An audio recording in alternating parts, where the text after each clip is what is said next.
We're so happy to be here. I'm so happy for you guys to be here today. I'm so excited. Legal to Legacy, right here by a good friend of mine, Heady NJ. A lot of you guys are here for him. He's amazing, doing a lot of work, pioneering the game. Heady NJ, I'm so happy to be here with him. And he's the chief editor of this dream of his.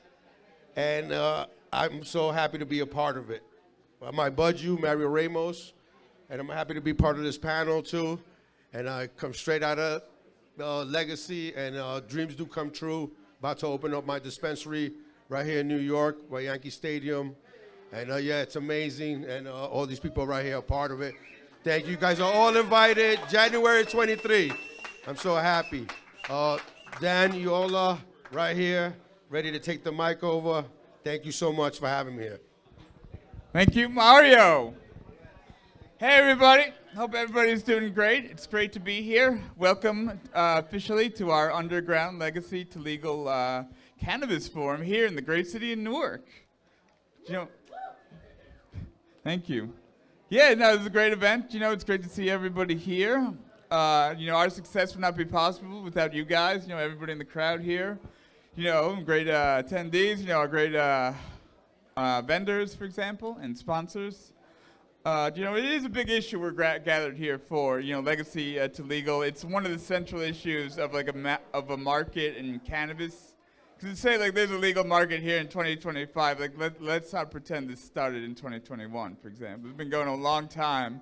A lot of cannabis industry veterans we have here on this stage here, and that we're honoring. And it's possible now. This is a really big issue, I think. And how do we do this and get this industry and community to really fully flower? If you'll enjoy that, Joe. So yeah, it's good to be here. A lot of us did love weed, before it was legalized, and it is a good hustle, every so often, if you want to sell a couple bags with friends. I may or may not have done that. So yeah, but a lot of people did sacrifice a lot, for example, and it's been really hard for them. So we have a great panel with different perspectives coming up right now. But a quick word from our sponsors.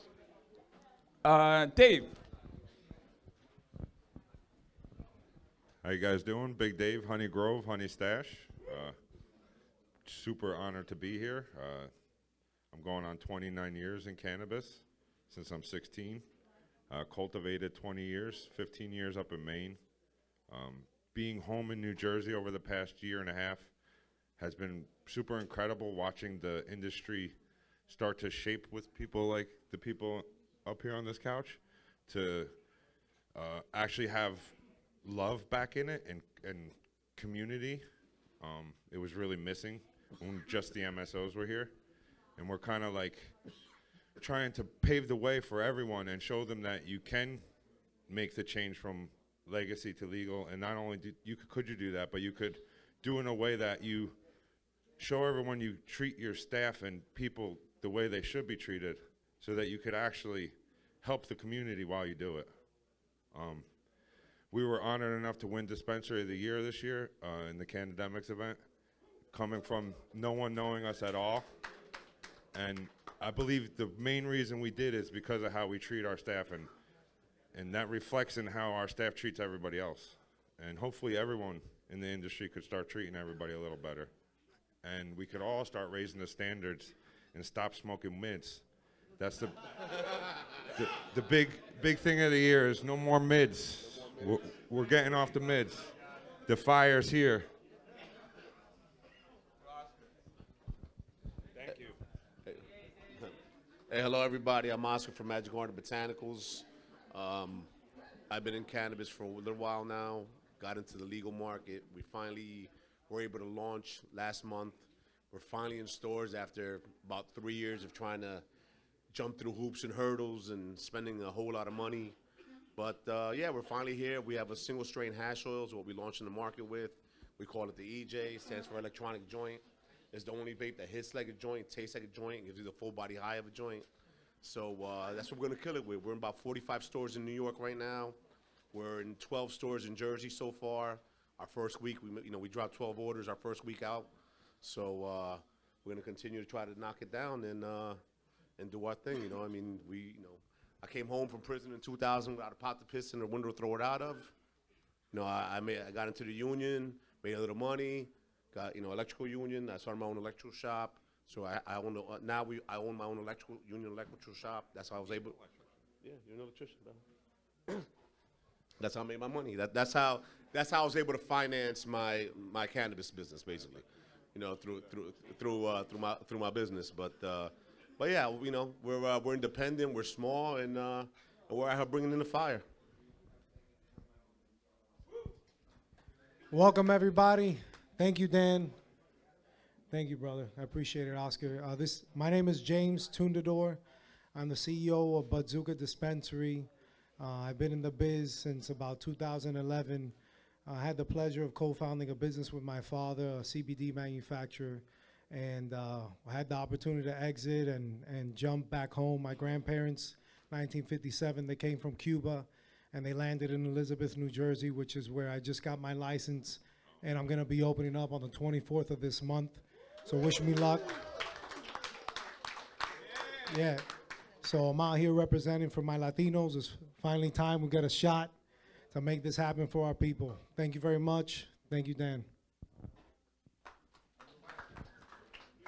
Thank you, guys. And last but not least, Brian from OGs. Thanks, Dan. Actually, thank you, Dan. Thank you for everything you do with Heady. Reporting on the local news is critical for us, this local industry, and you're out there doing the work, so thank you very much. I appreciate that. If you guys don't know who we are, we're OGs. My name's Bran. We just launched out here about 3 months ago. Our story actually does have roots in the legacy market, actually, believe it or not.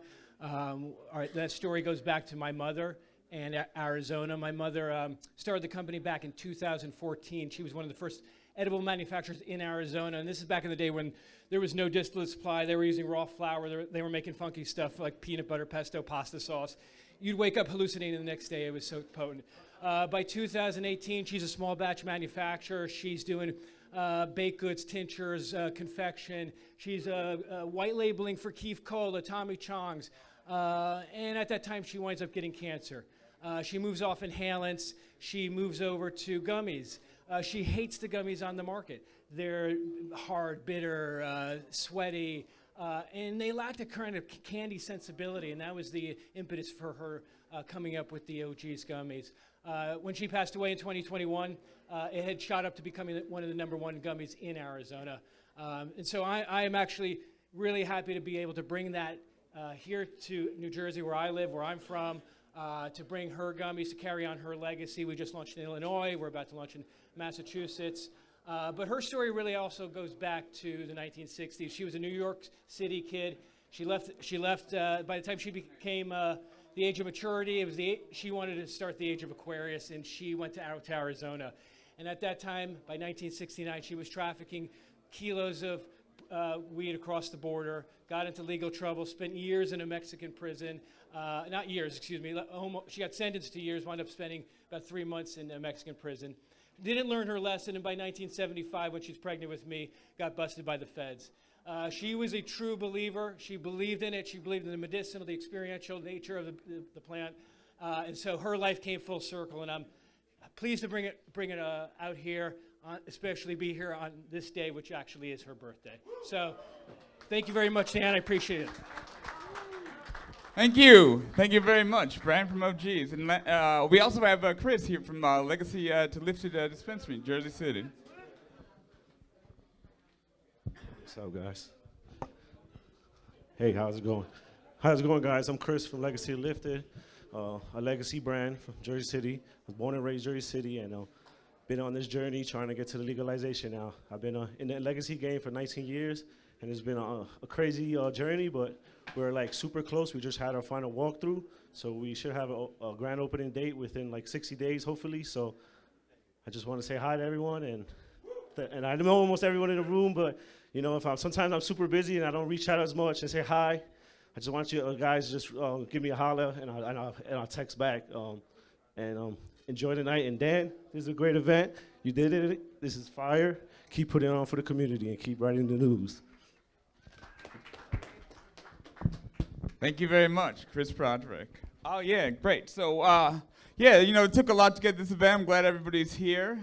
It's been a fun ride to get here.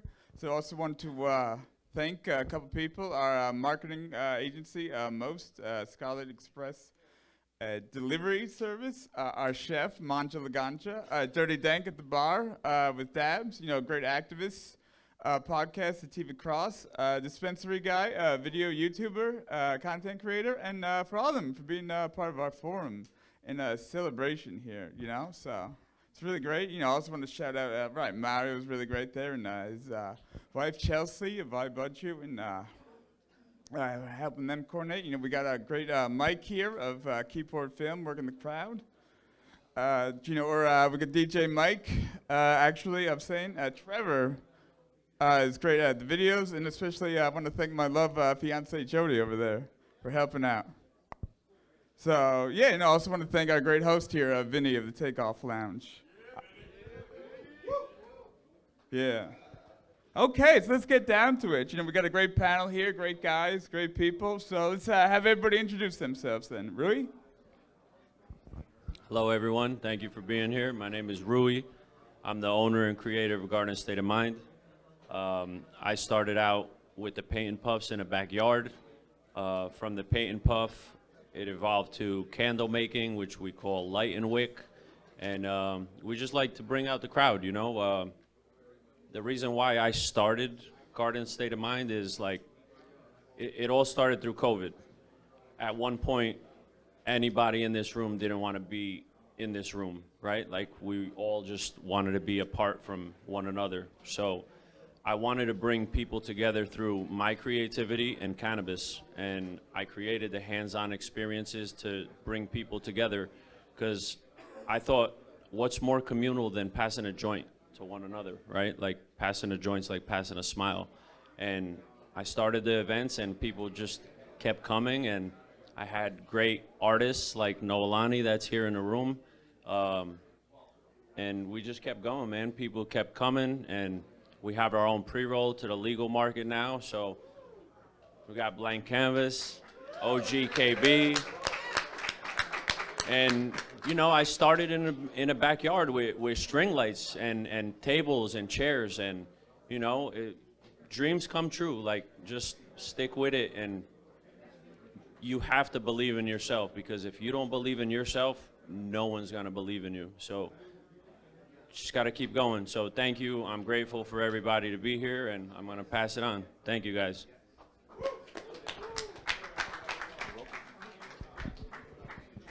Hey, everybody. My name is Max. I'm the owner and founder of Urban Dispensary here in Newark. We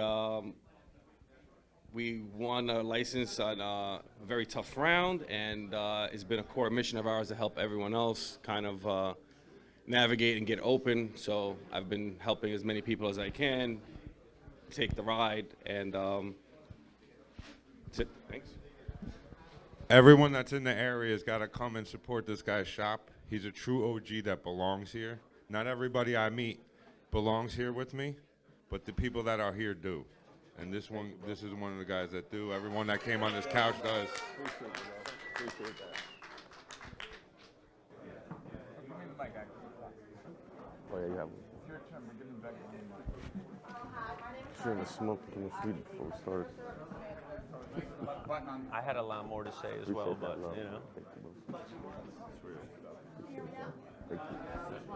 Just use it. Ooh, sorry. Hello. Hi, can you hear me now? Yes. All right. My name is Sharnae Tokley. I am a customer service manager at One Greenleaf Dispensary in Gibbsboro, New Jersey. I started my cannabis journey way back in my college dorm room. Making sure everybody I know was situated with their weed. 2018 came, I started making edibles in my kitchen. I wanted to get into the legal industry, so I got a job at a dispensary. I started at the Botanist. I was a bud tender. I get to talk to the people. I get to, see what the customers want, handle what they need. A lot of people do not come to dispensaries yet, so I'm here to make sure that people do want to come to dispensaries. I want to make sure the people that buy, street weed want to know that dispensaries is fun. You get good brands. You get to meet cool people, as I'm sitting up here with now. So I'm just here to be, a face for the people that think that you can't get here, that you can be here. I work at a dispensary again, 1 Greenleaf in Gibbsboro, New Jersey. Come check us out if you can. And check me out on Instagram at Shar the Canizar, CZAR, Shar the Canizar. Keep that one. Thank you very much to our guys here. Now, yeah, cannabis is this really great thing and works on like so many levels. So, how would you guys first tell me about your relationship with the sacred herb?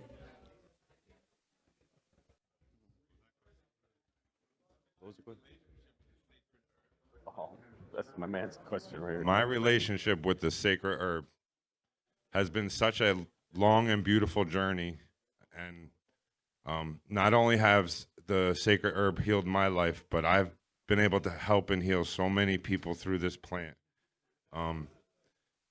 Get off drugs, just have a better life instead of being on opiates and coming back from war and not having any help and having the help from the plant. I've seen it help so many people, and I gotta say, like, home grow is something that really means a lot to me, and everybody in this room should really start fighting hard for that, because the fact that anybody could go to jail over growing a plant that saves people is the most crazy shit in the world. Like, you can make beer in your basement, but you can't grow a plant that's... I cultivated for almost 20 years. My mom's sick, and I'm not allowed to grow a plant for her. And these people that work for MSOs that don't know what the hell they're doing are spraying chemicals on shit. So we need to change this. We need to really... Because it is a sacred plant that could really help this crazy world we know we're in. So this sacred plant is one of the most beautiful things in the universe, and we need to honor it. Nice. For me, the sacred plant is basically what saved my life. I started smoking at 17. My mother passed away. I didn't know until I got older that that's kind of what helped me, get through it. I started meeting other women along the journey that cannabis was their introduction after something happened to them. So it's just the sacred plant is sacred to me. It literally helps me cope. It helps me live. I'm a mom. It helps me focus. And right now I enjoy showing that to other people who are maybe afraid to enter into the industry because of the stigma that was placed on it. So I feel comfortable now teaching them and showing them the way, being front end at the customer service end of cannabis in the dispensaries. Nice. Thank you. Yeah, it's a great thing, cannabis, works on so many levels for so many people, helping people feel better, especially sick people. Like I myself, use cannabis, for anxiety and stomach issues, and it's great. It's great. Like, it's so much better than beer, yeah. I lost so much weight, like, just going all weird, yeah. It's really great that way, so it's really fun. It's healthier. There's no calories in weed. There's no gluten in weed. There's no lactose in weed. So, yeah, it's really great that way. So, yeah. What makes you passionate that you're, like, in the cannabis, though, professionally? The thing that makes me the most passionate is just bringing people together, and the sacred plant just brings everybody together, doesn't it? Like, look at us. We're all here because of this plant, and that's what I'm most grateful for is the community that the plant brings.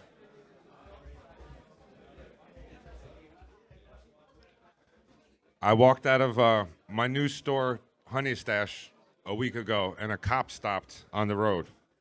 And I got like, oh, shit, here we go. Because we're having a dispute with the chief of police over security. So I'm like, oh, God. He's like, are you one of the owners? I'm like, oh, shit. Yeah, I'm Big Dave. What's up? He's like, I can't wait till you open. I'm driving 20 minutes to get my weed right now. I'm so grateful for whatever dimension I woke up into that. And I'm a true, if you try to be a better version of yourself every day for a really long time, you're going to wake up into being a better version of yourself. So if you really put love into yourself, that's going to reflect in your whole life. And I challenge everybody to just try to be a better version of themselves every day, and you're going to wake up into your dreams like I am. My passion for the plant is just ingrained in me, I could say. Ever since I was a teenager, I knew that weed was going to be what I was doing. My daughter is 11. My aunt asked me when she was 10 months old, what did I want to do with myself? I said, open a cannabis cafe. Weed wasn't nowhere near legal yet. The cannabis cafe isn't near yet, but it's coming. So right now, I'm just gonna, stick to the plan, learn the plant, learn the industry, meet amazing people, get great opportunities, and hope my passion takes me where it's supposed to. Awesome. Thank you. Yeah, it really is passion that gets you through some like the intense stuff of like this industry and like life sometimes. Like when it's like a bad day, other times, you have a bad day and you have a great day like today. And it's really intense, sometimes. And it's really interesting, like the nature of like getting into like this thing as like the plant, as like the industry, and then like it being illegal for so long and so good. And people like not having been in it for like a while and now being legal. So, do you guys want to tell me about like your path into like legal cannabis from where you started? Well, I started right here in Newark buying Mexican brickweed when I was 16 for $500 and $600 a pound. Then from there, I fell in love with cannabis. I then found beasters from Canada, the AAAs we call them, and from the Indian reservations, and that was a big thing for many years.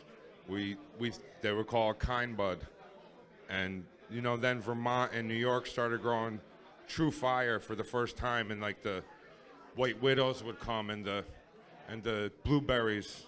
These were the first signs of super good weed.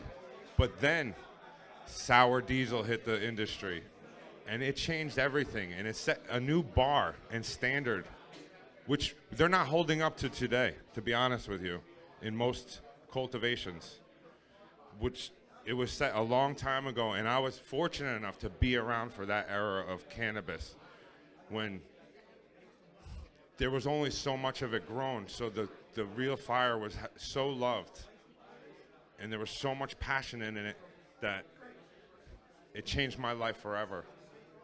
And those are the kind of bars that I'm here to reset, because I was in Maine where they have a bar set, and I looked at what was going on in this industry, and I was like, what in the shit? When I first got a store, I wouldn't smoke one thing on the shelf, but I'm really grateful and proud to say that there's a ton of beautiful products coming into the industry.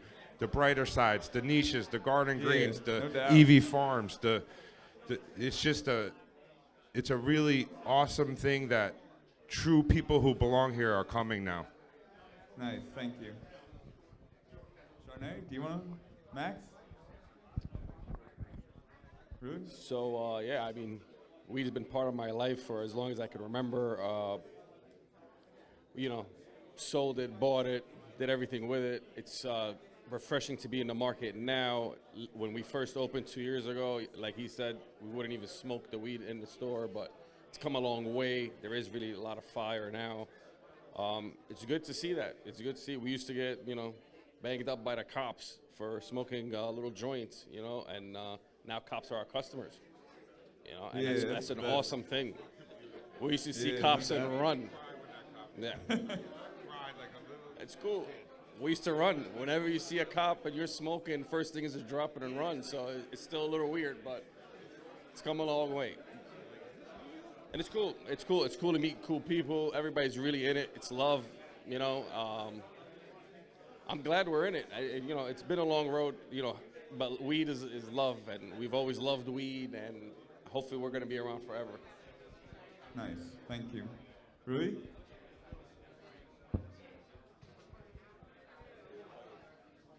That was about your, getting into legal cannabis and like where you were before, perhaps.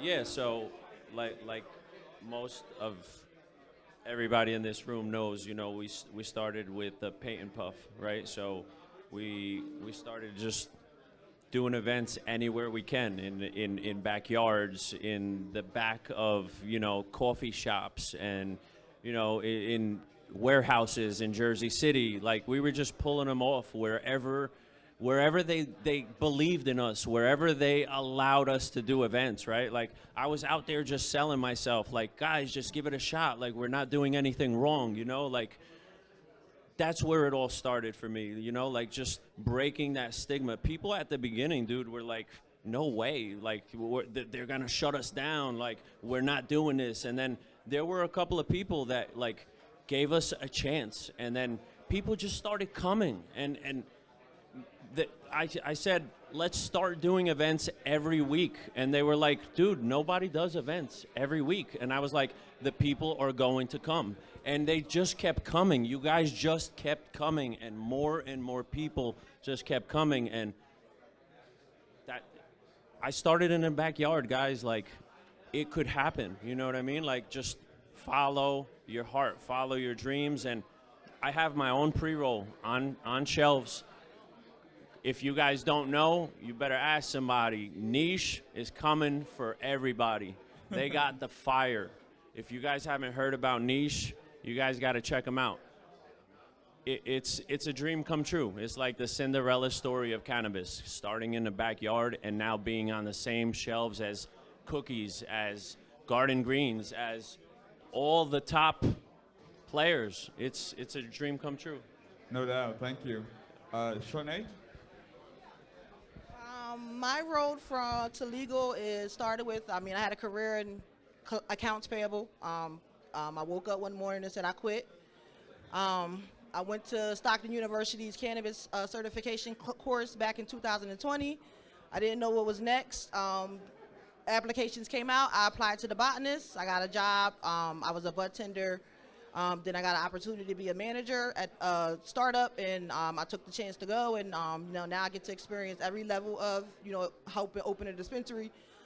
And that's where I'm at now. My next step is to get my own self out there. Shar the Canizar on Instagram as Shar the Canizar, and see where the industry takes me. Nice, thank you. Yeah, it's great that we're like all like here, and like we're pretty established here on the stage, but like it's 2025. This took a while to get here, like a really long time to get to like where we are. And there's some people with definitely some battle scars.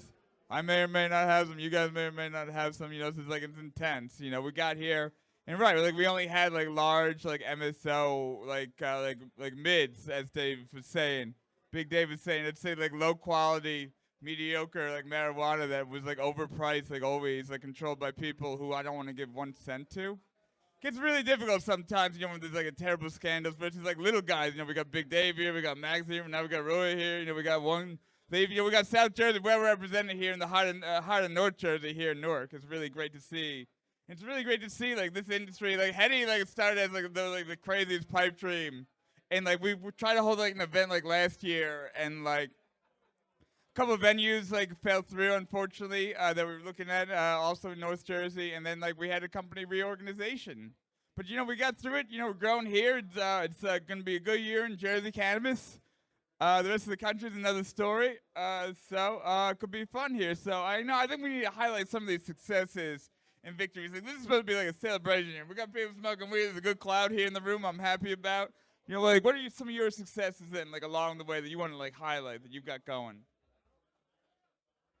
Man, look, one of the biggest successes just happened now. Like I just got the opportunity to be one of the first people to collab on a white label in the legal market in New Jersey with one of the hottest fucking brands in the state. They're growing fire, guys. Like, you guys just buckle up, because 2025 is just getting started. So I'm super excited for what's to come. Well, Honey Grove had an amazing year last year. We started in 2019. We didn't open until 2023, so that's been incredible. We got Honey Stash in Metuchen dropping probably next month or in March, or February. And we got Honey Park coming down the road in Elmwood Park, probably 6 months from now. And we also got some Honey Stash cannabis dropping in about 2 months, which we're really excited about. Which just is such a year of gratitude for me to make this change over to being an executive from being a street hustler for most of my life. And I really hope to pave the way for other people and show them that this dream can be attained.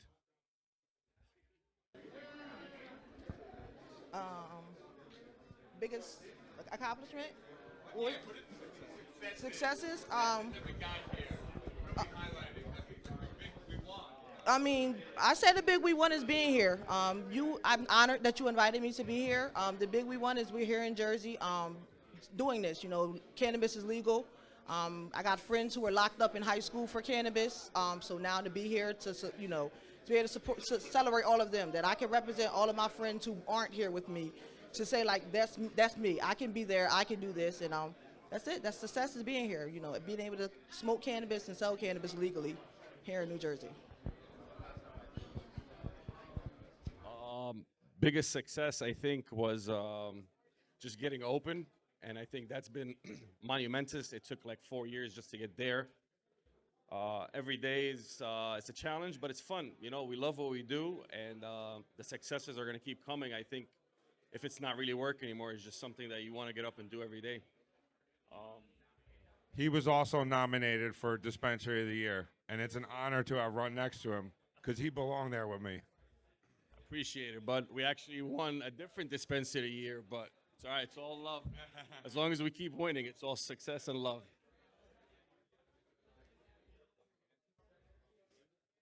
You do that. Oh, thank you.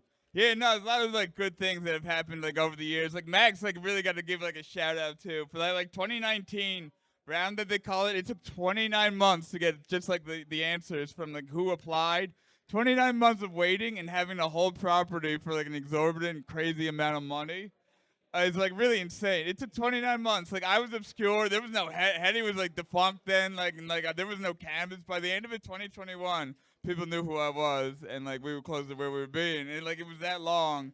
And then like another 4 years to be open is like really hard, especially as a business person. Like this is my first business, Heady. Like it's like really hard to be a business person, and like most of them don't really work out, unfortunately, for one reason or another. It's really sad sometimes. It's really hard fact to understand when this is like your thing. When you're trying to make money, the thing that you love sometimes in life can be like really hard. And you know, there's a lot of days where it's not like it's a bad day. So I think sometimes we have to be like acknowledge like some of those days. For example, to say like what are Sorry, guys, there's a cat. It's a lovely cat, but there is a cat.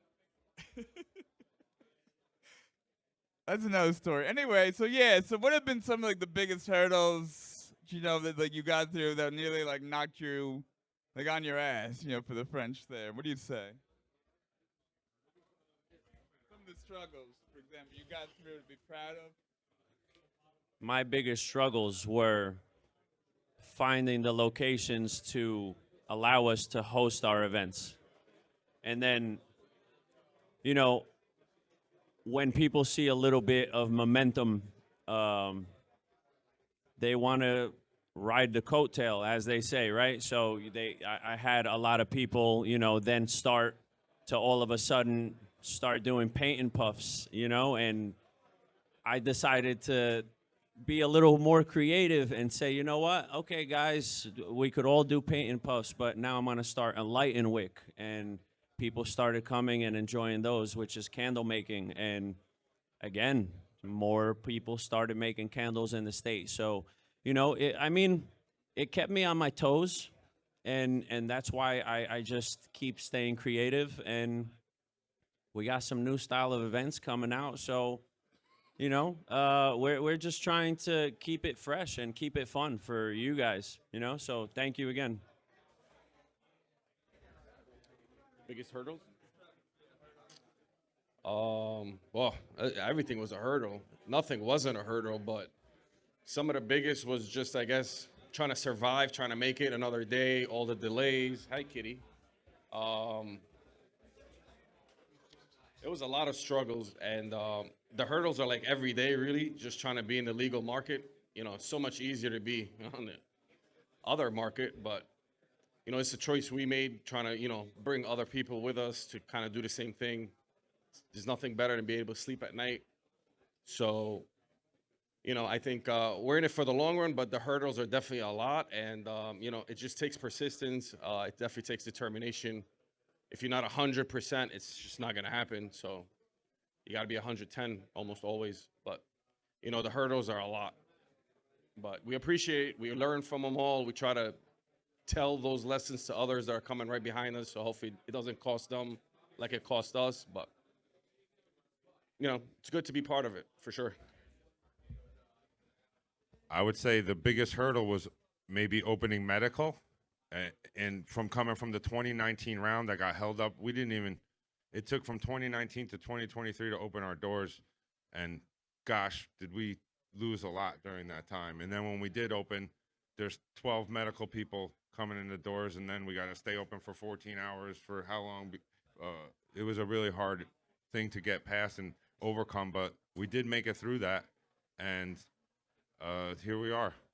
And they finally did stop those hours, thank God, for the whole industry, because that was really hard on each business that had to do that. Also, I still have nightmares, so hopefully that will go away one day.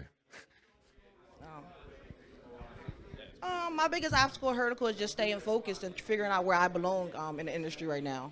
It's a big industry. It's a lot that a lot of ground that needs to be covered. I'm more so looking for a hospitality situation to bring the culture to cannabis, to where we can interact with the people in the dispensaries, or the brands, more so bring the culture to the brand. I mean, the people to the brands.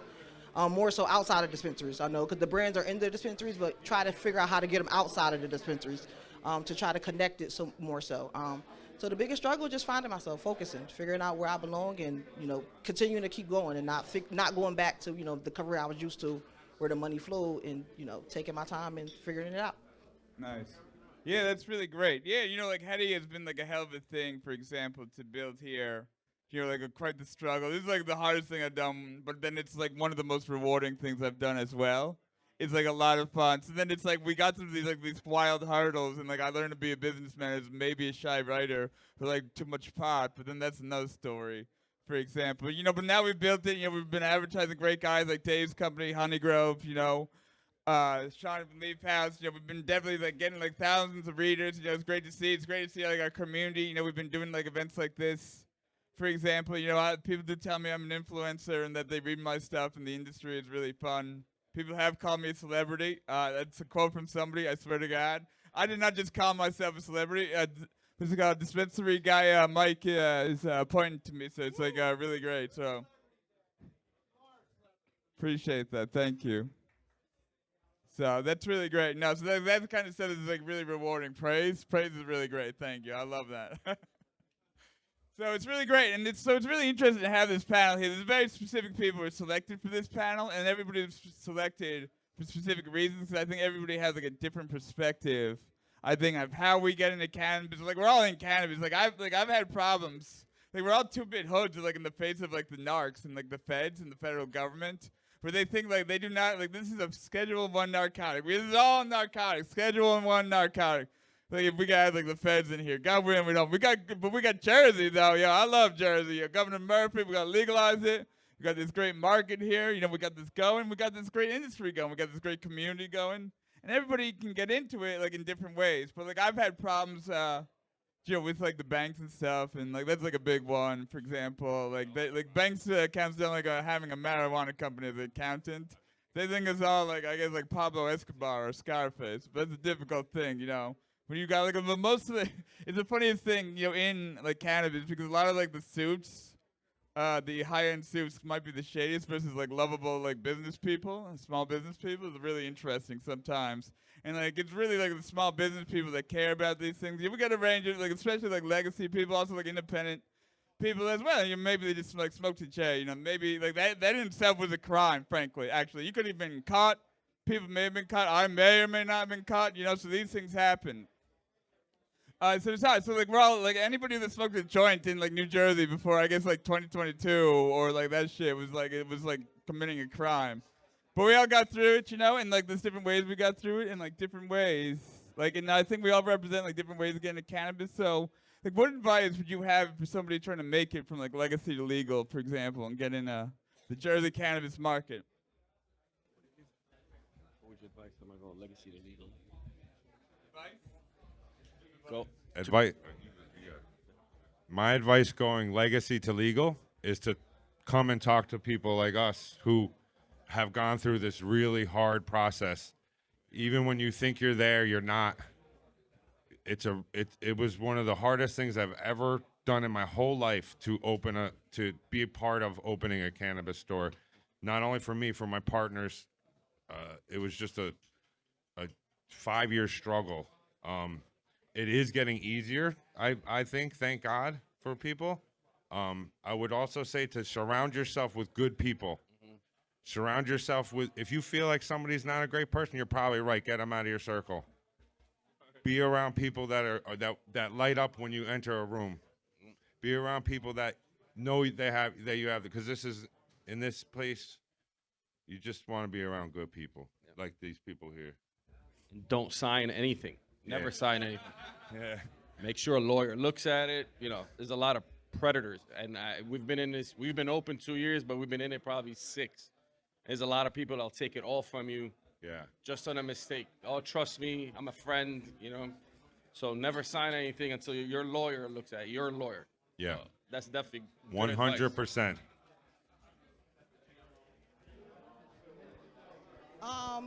Do it. My advice would be just to do it. Find something, figure it out. You know, meet people. Don't be scared. Again, you invited me here, and I came from South Jersey, hour and a half by myself, and I took the chance because I want to do big things, and in order to do big things, you have to take chances. So just do it. Figure it out. Find a way. The industry needs you. Definitely We need you. legacy. They need people. They need. But you us, also need so. to surround yourself with the right people. They go hand in hand.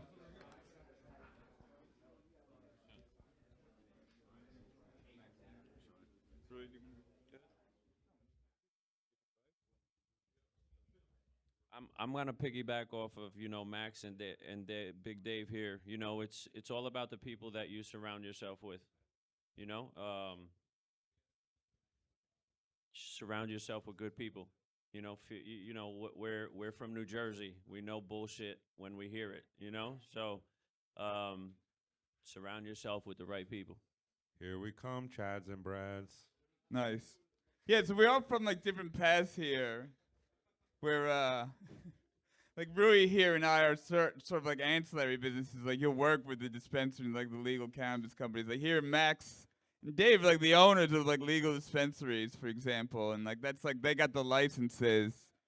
For example, so like that's like one big way. If you really want to be an entrepreneur, it's very hard though to get like a license. Like it's really hard, especially like if you've been like loving being like a hot dog peddler, like an Etsy store level.